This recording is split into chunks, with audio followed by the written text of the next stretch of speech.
사무엘하 4장. 아브넬이 헤브론에서 죽었다는 소식을 듣자 사울의 아들 이스보셋은 겁이 나서 기운이 빠졌다. 이스라엘 백성들도 모두 두려움에 사로잡혔다.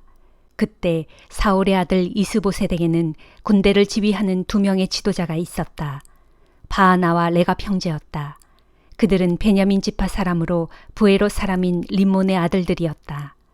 당시 부에롯 사람도 베냐민 지파로 간주되었는데 부에롯 사람들이 깃다임으로 도망갔다가 거기에 머물러 살았기 때문이다. 사울의 아들 요나단에게는 무비보셋이라는 2 다리를 저는 아들이 하나 있었다. 그의 아버지 요나단과 할아버지 사울이 전쟁 중 이스라엘에서 죽었을 때 그는 겨우 5살이었다. 그의 유모가 그를 업고 도망치다가 떨어뜨려서 2 다리를 다 절게 된 것이다. 어느 날 부에롯 사람 림몬의 아들들인 레갑과 바하나는 이스보셋의 왕궁으로 갔다. 뜨거운 한낮에 도착해보니 때마침 이스보셋은 낮잠을 자고 있었다. 그들은 밀을 가지고 온 사람들처럼 꾸미고 궁 안으로 들어가서 이스보셋의 배를 찔러 죽였다. 그런 후 레갑과 그의 동생 바하나는 서둘러 궁을 빠져나왔다. 즉 그들이 궁 안에 들어갔을 때 이스보셋은 침대에 누워서 낮잠을 자고 있었다. 그래서 그들은 이스보셋의 배를 찔러 죽이고 그의 머리를 베어낼 수 있었다. 그들은 이스보셋의 머리를 가지고 밤새도록 아라바기를 따라 도망쳤다. 마침내 그들은 헤브론 성읍의 다윗에게 가서 그에게 이스보셋의 머리를 바치면서 말했다. 왕의 생명을 노리던 왕의 원수 이스보셋의 머리가 여기에 있습니다. 주께서는 오늘에야 사울과 그의 자손들을 벌하여 우리 왕의 원수를 갚아주셨습니다. 다윗은 부에롯 사람 림몬의 아들들인 레갑과 그의 동생 바하나에게 말했다. 온갖 고난에서 나를 건져주신 주께서 살아계심을 두고 내가 맹세한다. 이전에 사울이 죽었다는 소식을 전하면서 나에게 좋은 소식을 전하러 왔다고 생각한 자가 있었다. 그러나 나는 그를 붙잡아 시글락에서 처형했다. 그것이 바로 그가 소식을 전해준 데에 대해 내가 해준 보상이었다. 그런데 하물며 자기 집 침실에서 잠자고 있는 죄 없는 사람을 죽인 악인들에게는 더 말해 무얼 하겠느냐. 그의 피에 대한 대가로 이제 나는 너희를 이 땅에서 없애버리고 말겠다. 다윗은 부하들에게 그 암살자들을 처형하라고 명령했다. 다윗의 부하들이 레갑과 바하나를 죽이고 그들의 손과 발을 모두 자른 다음 그 시체를 헤브론 연못가에 매달았다. 그리고 이스보셋의 머리는 헤브론에 있는 아브넬의 무덤에 장사해 주었다. 사무엘하 5장. 이스라엘의 모든 지파들이 헤브론으로 다윗을 찾아와서 말했다. 저희는 당신의 살과 피와 다름이 없습니다. 과거에 사울왕이 저희를 다스릴 당시에 당신은 이스라엘 군대를 이끌고 출정을 나가셨습니다. 주께서도 이미 당신에게 약속하시기를 내가 너를 내 백성의 목자가 되게 하고 그들의 통치자가 되게 하겠다라고 하셨습니다. 이스라엘의 장로들이 모두 헤브론으로 찾아오니 다윗 왕은 헤브론에서 그들과 언약을 맺었고 그들은 다윗에게 기름을 부어 온 이스라엘의 왕으로 삼았다. 다윗은 30세의 왕이 되어 40년 동안 이스라엘을 다스렸다. 헤브론에서 7년 6개월 동안 유다를 다스리고 예루살렘에서 33년 동안 유다를 포함하여 온 이스라엘 전체를 다스렸다. 다윗이 부하들을 거느리고 예루살렘으로 출동하여 그곳에 사는 여부스 사람들을 치려고 하자 그들이 말했다. 너희는 여기에 한 발자국도 들어올 수 없을 것이다. 너희쯤은 소경과 절름발이라도 능히 물리칠 수 있다. 그들은 다윗이 자신들의 견고한 성읍에 들어올 수 없을 것이라고 생각한 것이다. 그러나 다윗은 시온성을 공격하여 그곳을 점령한 후 다윗성이라고 불렀다. 그날 다윗은 이런 명령을 내렸다. 누구든지 여부스 족속을 정복하려는 자는 수로를 타고 들어가서 다윗의 적들인 저 소경과 절름발이들을 공격하라. 그리하여 소경과 절름발이는 왕궁에 들어갈 수 없다는 속담이 생겨나게 되었다. 다윗은 그 성읍에 거주해 살면서 그곳을 다윗성이라고 불렀다. 그리고 밀로 쪽에서부터 안쪽으로 성벽을 둘러싸았다. 전능하신 주 하나님께서 다윗과 함께 하셨기 때문에 다윗은 점점 더 강대해져 갔다. 이 무렵 두로왕 히람이 다윗에게 사절단을 보냈다. 그는 백향목과 목수와 석공들을 함께 보냈다. 다윗은 주께서 자신을 이스라엘의 왕으로 굳건히 세우셨고 또 주의 백성 이스라엘을 위해 왕국을 높여주신다는 것을 확실히 깨닫게 되었다. 다윗은 헤브론을 떠난 후 예루살렘에서 더 많은 후궁과 아내를 취하였고 아들, 딸도 많이 낳았다. 예루살렘에서 태어난 그의 아들들의 이름은 삼무아, 소밥, 나단, 솔로몬, 이팔, 엘리수아, 네벡, 야비야, 엘리사마, 엘리아다, 그리고 엘리벨렛이다. 블레셋 사람들은 다윗이 이스라엘의 왕으로 기름 부음을 받았다는 소식을 들었다. 그래서 다윗을 잡으려고 총 병력을 동원하여 올라왔다. 다윗은 이 소식을 듣고 요새로 내려갔다. 블레셋 사람들은 르바임 골짜기의 평원을 가득 메우고 있었다. 다윗이 주께 물었다. 제가 저 블레셋 사람들을 치러 올라가도 되겠습니까? 주께서 제게 저들을 넘겨주시겠습니까? 주께서 대답하셨다. 가라, 내가 블레셋 사람들을 내 손에 넘겨주겠다. 다윗은 바알 브라심으로 가서 블레셋 족속을 크게 물리쳤다. 그런 후 이렇게 말했다. 홍수가 나서 모든 것을 휩쓸어 가듯 주께서 나의 원수들을 모조리 휩쓸어 가버리셨다. 그 후로 사람들은 그곳을 바알 브라심이라고 불렀다. 그 말은 주께서 휩쓸어 버리셨다라는 뜻이다. 블레셋 사람들은 그곳에다 자기들의 우상을 버리고 허겁지겁 도망쳤다. 그래서 다윗은 부하들과 함께 그 우상들을 모두 치웠다. 블레셋 사람들이 또다시 쳐들어와서 르바임 골짜기를 가득 메웠다. 출전에 앞서 다윗이 주께 묻자 주께서 대답하셨다. 그들을 정면에서 공격하지 말고 그들의 뒤로 돌아가 뽕나무 숲 앞에서 공격하라. 뽕나무 숲 위쪽에서 발자국 소리가 나거든 즉시 나가서 싸워라. 주께서 너보다 앞서 나가서 블레셋 군대를 쳐부술 것이다. 다윗은 주께서 명령하신 대로 따랐고 큰 승리를 거두었다. 다윗은 게바에서부터 게셀에 이르기까지 블레셋 사람들을 쫓아가면서 쳐부수었다. 고린도전서 15장. 형제들이여, 내가 전에 여러분에게 전해준 복음을 다시 되새겨드리려고 합니다. 여러분은 이 복음을 내게서 전해받았고 지금 그 복음 위에 서 있습니다. 내가 여러분에게 전한 말씀을 여러분이 헛되이 믿지 않고 굳게 잡고 있다면 여러분은 그 복음에 의해 구원을 받을 것입니다. 나는 내가 전해받은 가장 중요한 것들을 여러분에게 그대로 전했습니다.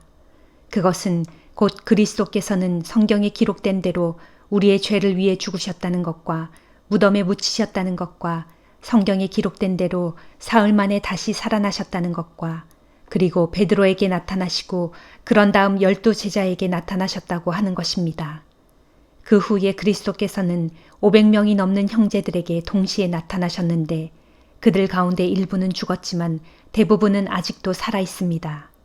또 그 후에 그리스도께서는 주의 동생 야고보에게 나타나시고 그 다음에 다른 모든 사도들에게 나타나셨습니다. 그리고 맨 마지막으로 달도 채우지 못하고 태어난 사람 같은 한참 부족한 나에게까지도 나타나셨습니다. 나는 모든 사도들 가운데 가장 보잘것없는 사람입니다. 이전에 나는 하나님의 교회를 핍박했던 사람으로 사실 사도라고 불릴 자격조차도 없습니다. 그러나 오늘날 내가 나 된 것은 오직 하나님의 은혜로 말미암은 것입니다. 내게 베푸신 주님의 은혜가 헛되지 않아 나는 어느 누구보다도 더 열심을 내어 일했습니다. 하지만 그렇게 한 것은 내가 아니라 나와 함께 하신 하나님의 은혜로 한 것입니다. 그리하여 나나 그들이나 이렇게 복음을 힘껏 전하고 있으며 또한 여러분은 그 복음을 이렇게 믿었습니다. 그리스도께서 죽은 자들 가운데서 다시 살아나셨다고 전했는데도 어찌하여 여러분 가운데 더러는 죽은 사람의 부활이 없다고 말하는 것입니까? 죽은 사람의 부활이 없다면 그리스도께서도 다시 살리심을 받지 못한 채 아직도 죽은 상태로 계셔야 할 것입니다. 만일 그리스도께서 다시 살리심을 받지 못한 채 아직도 죽은 자들 가운데 그대로 계신다면 우리가 전한 것은 아무 쓸모없는 헛된 것이며 여러분의 믿음 또한 헛됩니다.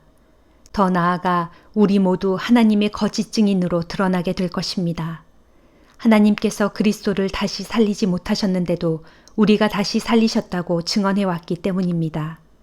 만일 죽은 자가 다시 살아나는 일이 없다면 그리스도께서도 다시 살리심을 받지 못하고 아직 죽은 상태로 계셔야 합니다.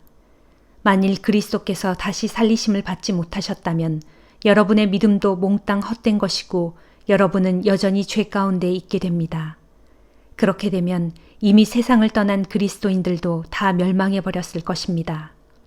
만일 그리스도 안에서 바라는 우리의 소망이 단지 이 세상의 삶만을 위한 것이라면 우리는 다른 모든 세상 사람들보다 가장 불쌍한 사람들일 것입니다. 그러나 절대로 그렇지 않습니다. 그리스도께서는 분명 죽으셨다가 다시 살아나셨습니다. 그리하여 모든 죽은 사람들의 첫 열매가 되셨습니다. 죽음이 한 사람으로 말미암아 세상에 들어왔듯이 이제 죽은 자의 부활도 다른 한 사람으로 말미암아 들어옵니다. 곧 한 사람, 아담 안에서 모든 사람이 죽은 것 같이 이제 다른 한 사람, 그리스도 안에서 모든 사람이 살게 될 것입니다. 하지만 죽은 자의 부활은 각각 순서대로 이루어질 것입니다. 가장 먼저는 모든 죽은 자들의 첫 열매이신 그리스도요. 그 다음은 그리스도께서 다시 오실 때 그분께 속한 사람들입니다. 그 후에 세상 종말이 임할 것인데 그때 그리스도께서는 지상의 모든 권력과 권세와 권능을 다 멸하신 후 그 나라를 아버지 하나님께 바치실 것입니다. 그러면 하나님께서 모든 원수를 그리스도의 발 아래 완전히 굴복시킬 때까지 그리스도께서는 왕으로서 다스리셔야 합니다. 그리고 맨 마지막으로 굴복시킬 원수는 죽음입니다. 성경에 보면 하나님께서 모든 것을 그리스도의 발 아래 굴복시켰다라고 되어 있습니다. 그런데 여기에서 하나님께서 굴복시키신 모든 것에는 그 모든 것을 굴복시키신 하나님 자신은 포함되지 않은 것이 분명합니다. 그리하여 하나님께서 모든 것을 그리스도께 굴복시킨 그때에는 하나님의 아들이신 그리스도께서도 모든 것을 자기 발 아래 굴복시키신 하나님께 굴복하실 것입니다. 그래서 하나님께서는 정녕 모든 것의 주님이 되실 것입니다. 만일 부활이 없다면 어찌하여 사람들이 죽은 사람을 대신하여 세례를 받는 것입니까? 죽은 사람이 다시 살아나는 일이 결코 있을 수 없다면 무엇 때문에 그런 일을 하는 것입니까? 그리고 우리는 또 어찌하여 시시각각으로 닥쳐오는 생명의 위험을 무릅쓰고 있는 것입니까? 형제들이여, 감히 단언하건대 나는 날마다 죽습니다. 이 사실은 우리 주 그리스도 예수 안에서 여러분을 나의 자랑이요 영광으로 여기는 그만큼 확실하게 말씀드릴 수 있습니다. 만일 내가 이 한 목숨을 부지하려고 에베소에서 야수들과 싸웠다면 그것이 도대체 무슨 가치가 있겠습니까? 만일 죽은 사람이 다시 살아나는 일이 없다면 차라리 내일이면 죽을 터이니 마음껏 먹고 마시자라고 할 것입니다. 속지 마십시오. 나쁜 친구가 좋은 성격을 망칩니다. 정신을 똑바로 차리고 죄를 짓지 마십시오. 여러분 가운데는 아직도 하나님을 모르는 사람이 있으므로 내가 그런 사람들을 부끄럽게 하려고 이런 말을 합니다. 그러나 어떤 사람들은 이렇게 물을 것입니다. 죽은 사람이 어떻게 다시 살아날 수 있단 말인가? 도대체 어떤 몸을 갖고 다시 온다는 거야? 어리석은 사람이여, 이게 얼마나 어리석은 질문인 줄 아십니까? 그대가 땅에 씨앗을 뿌릴 때 그 씨앗이 죽지 않으면 싹이 돋아나지 않습니다. 그대가 씨앗을 뿌릴 때는 장차 이루어질 몸을 심는 것이 아니라 단지 씨앗을 심는 것뿐입니다. 밀이라든가 다른 여러 종류의 곡식 씨앗이 있지 않습니까? 그러나 하나님께서는 원하시는 대로 그 씨앗에 합당한 몸을 주십니다. 그래서 각각 씨앗의 종류에 따라 각기 다른 고유한 몸을 받게 됩니다. 육체라고 해서 모든 육체가 다 같은 것이 아닙니다. 사람에게는 사람의 육체가 있고 동물들도 저마다 다른 육체가 있으며 새들과 물고기들도 저마다 다른 육체를 지니고 있습니다. 또 하늘에 속한 몸도 있고 땅에 속한 몸도 있습니다. 그래서 하늘에 속한 몸의 영광이 다르고 땅에 속한 몸의 영광이 서로 다릅니다. 태양에는 태양의 영광이 있고 달과 별에도 각기 다른 영광이 있습니다. 그리고 별들 하나하나에도 저마다 다른 영광이 있습니다. 죽은 사람들의 부활도 이와 같습니다.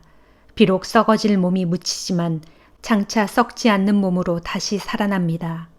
비록 비천한 몸으로 묻히지만 장차 영광 가운데 다시 살아납니다. 연약한 몸으로 묻히지만 강건한 몸으로 다시 살아납니다. 자연적인 육체의 몸으로 묻히지만 영적인 신령한 몸으로 다시 살아납니다. 자연의 몸이 있으면 영적인 몸도 있습니다. 성경에 기록된 대로 첫사람 아담은 살아있는 존재가 되었다라고 했지만 마지막 아담인 그리스도는 생명을 주시는 영이 되셨습니다. 그러나 영적인 것이 먼저 온 것이 아니라 자연적인 것이 먼저 왔고 그 후에 영적인 것이 옵니다. 첫사람 아담은 땅에서 났으므로 흙에 속한 사람이지만 둘째 사람 그리스도는 하늘에서 오셨습니다. 따라서 흙에 속한 사람들은 흙으로 지어진 첫사람 아담과 같고 하늘에 속한 사람들은 하늘에서 오신 둘째 사람 그리스도와 같습니다. 그리하여 지금 우리가 흙에 속한 첫사람 아담의 형상을 입은 것과 같이 또한 장차 우리는 하늘에 속한 둘째 사람 그리스도의 형상을 입을 것입니다. 형제들이여, 내가 분명히 말합니다.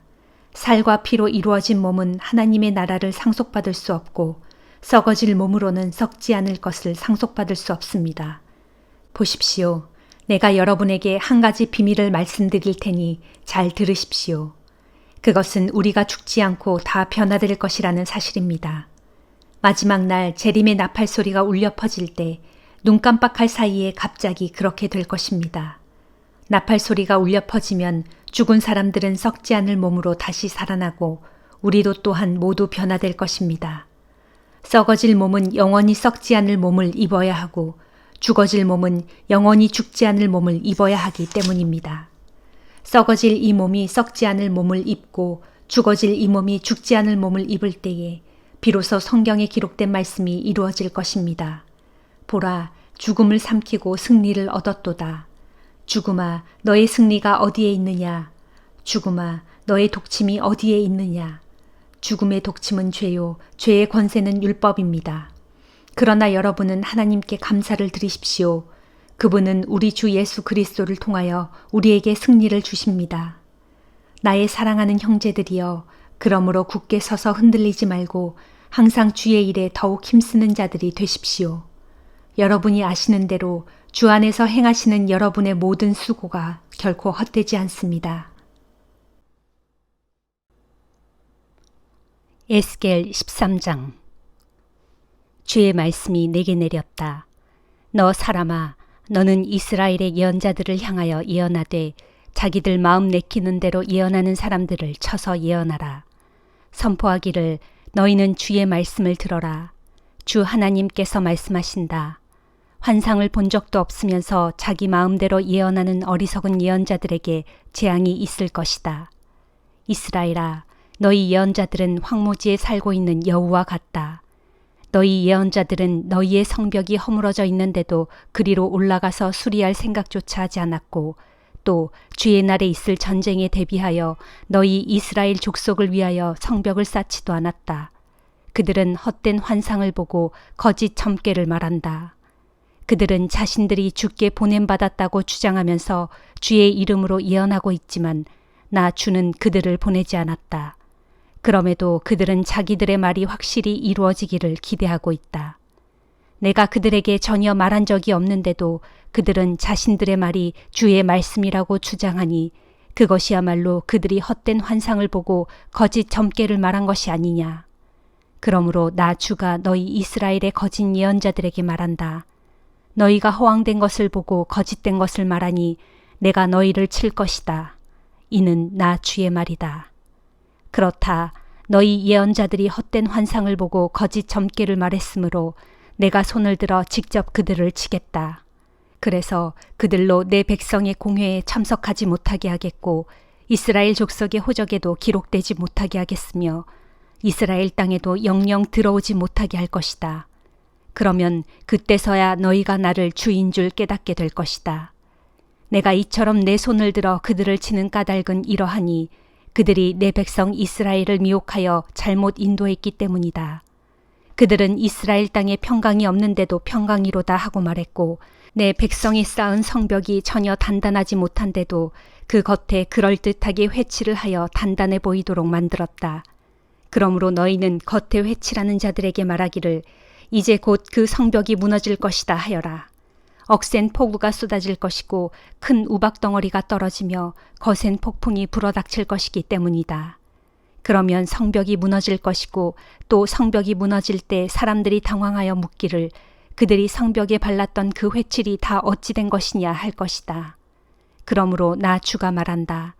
그날에 내가 분노하여 거센 폭풍을 일으키고 내가 진노하여 억센 폭우를 쏟으며 내가 경노하여 큰 우박덩어리를 떨어뜨려 너희 성벽을 와르르 무너뜨리겠다. 너희의 회칠한 성벽을 내가 철저히 허물고 완전히 땅바닥에 무너뜨려 그것의 밑바닥이 훤히 드러나게 하겠다.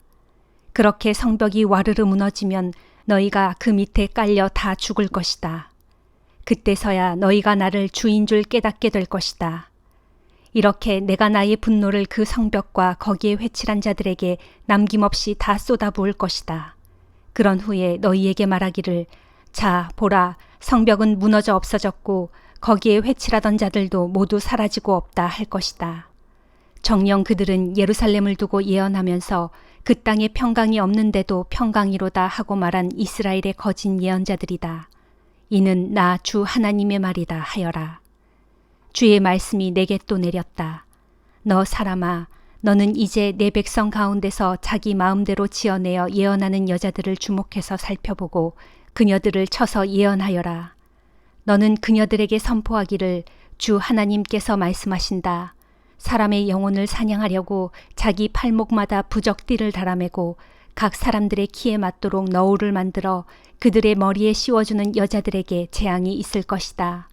너희가 그렇게 내 백성의 영혼을 사냥하고서도 어찌 너희 영혼이 살기를 바랄 수 있겠느냐. 너희가 몇 줌의 보리와 몇 조각의 빵을 얻으려고 내 백성 가운데서 나를 모독하고 내 이름을 더럽혔다. 너희는 거짓말에 잘 속아 넘어가는 내 백성을 그럴듯한 거짓말로 속여 죽지 말아야 할 사람을 죽였고 살려두어서는 안 될 사람을 살려두었다. 그러므로 나 주가 말한다.